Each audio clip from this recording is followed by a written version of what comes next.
If I did it like from morning to night, every day, all day or whatever, like a 9 to 5, you definitely, like, without a doubt, you can make at least $600 to $800 a week.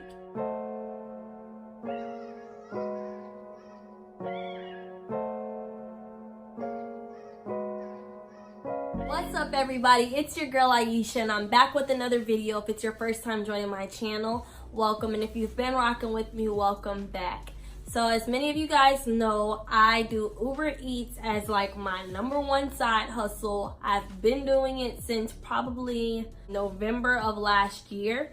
Yeah, when I first started it, I absolutely hated it, but then as like time went on, like when I like was consistent with it like for a few weeks, I started noticing them coins like really do be coming in, and I was like, this is going to be a great way to help me pay off my tuition balance for grad school. So yeah, that's like why I do. But even beyond like the time that I graduate, like I'm gonna continue doing it because it's extra money. And I just set a goal, like a weekly goal, to make anywhere from $300 to $400 extra a week.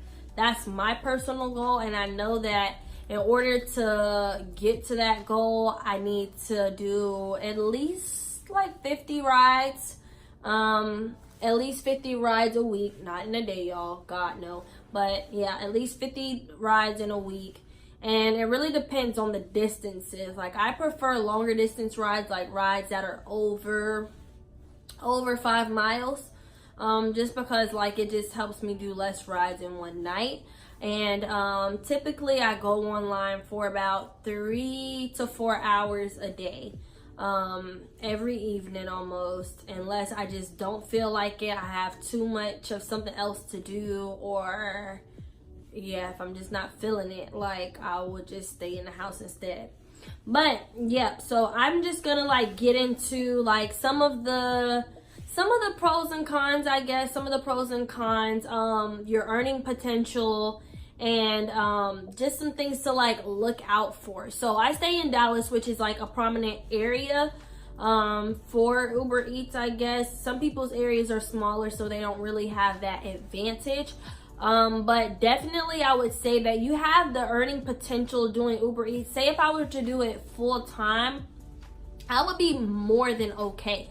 Like, I would be more than okay. Like, just me doing this part time, or like as a side hustle, and I'm bringing in anywhere from $300 to $400 a week. If I did it like from morning to night, every day, all day or whatever, like a 9 to 5, you definitely, like, without a doubt, you can make at least $600 to $800 a week.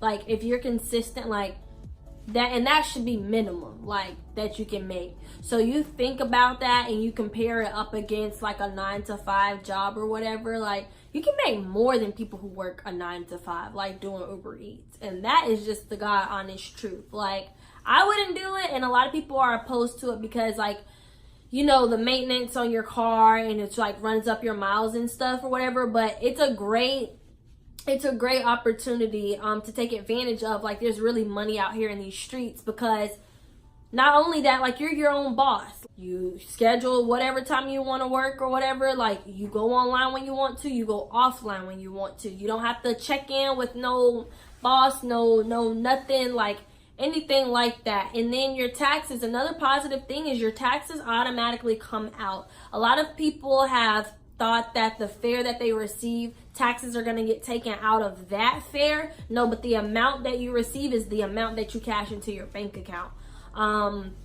They have like, they're constantly like upgrading like Uber Eats. From what I've seen, there's been like a few updates, and I've only been doing it since November, so I haven't even been doing it for a year, and I've noticed the changes in how they're trying to make it better. But yes, there's like some other benefits too. Like, sometimes you get like double whammies, that's what I like to call them, where if you accept a delivery and you have to go to a certain restaurant, another person orders from the same restaurant, it can also come through to you. That's definitely a plus. I love when that happens, because it's just like, oh, 2 for 1. Like, yeah, so that's like a definite good thing. And then Uber Eats constantly is offering boost fare boost and different promotions, especially if it's like a busy time. So and for the month of March, like there was like March Madness, or sometimes even if you're just like you've been consistent and you're in your rides, you specifically get like different promotions offered to you. Like they call them quests or whatever.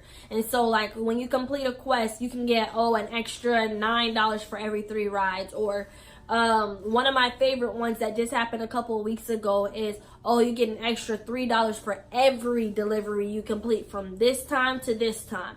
I think that is the most brilliant thing. I wish they did it every single day of the week, because it's so easy. Like I made well over $100 like in that one day, and a lot of people don't make, you know what I'm saying, a lot of people make less than $100 in a day. So if you're making $150 or whatever in a day just from doing Uber Eats for a few hours, that's great to me. Like that's absolutely great. So what I do, I just set like these weekly goals.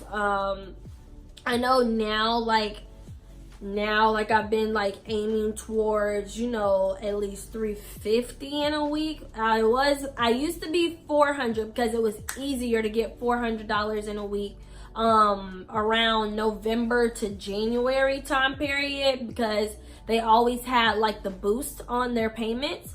But now like ever since like February or so, like they've been removing it from my area, and I don't know why. Like they'll put like, there's a boost offer, but it's way outside of my driving range, and I'm not gonna drive way over here just to get like 1.8 possibly for every delivery that I do. So yeah, so the quest, the boost, the promotions, all that kind of stuff is great. But aside from that, your customers tip you. And if you run into them big tippers, big spenders, like you're winning. I've earned probably at least a good stack in tips. Just tips. And like my largest tip, like I couldn't even believe it, but this lady, she gave me $20 for delivering her food 2 miles from the restaurant. Like tips are a blessing. And also doing Uber Eats, Grubhub, DoorDash, any of that kind of stuff, when you're on the opposite side and you're actually doing the deliveries or whatever, how grateful you become for a tip. It just makes you like in the future, if you do order through like those little food apps and stuff, like you're gonna want to tip. Like and you should be tipping anyways. But yeah, like I appreciate it so much more now because I see how much it helps.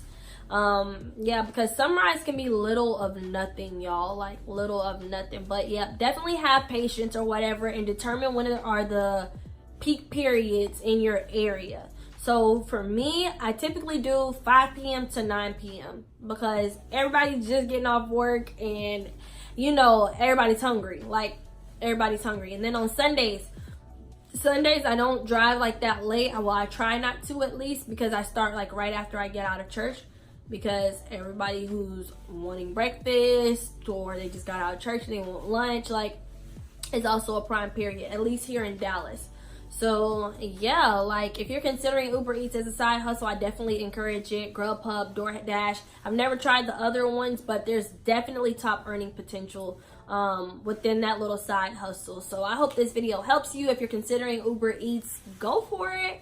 Go for it. It's not for everybody, but that's just my experience. And yeah, you definitely you can make a little nice piece of change off of just doing Uber Eats, believe it or not. So I hope you guys enjoyed this video. Be sure to give it a thumbs up if you did. And as always, hit that subscribe button. I love you all, and I'll see you guys in my next video.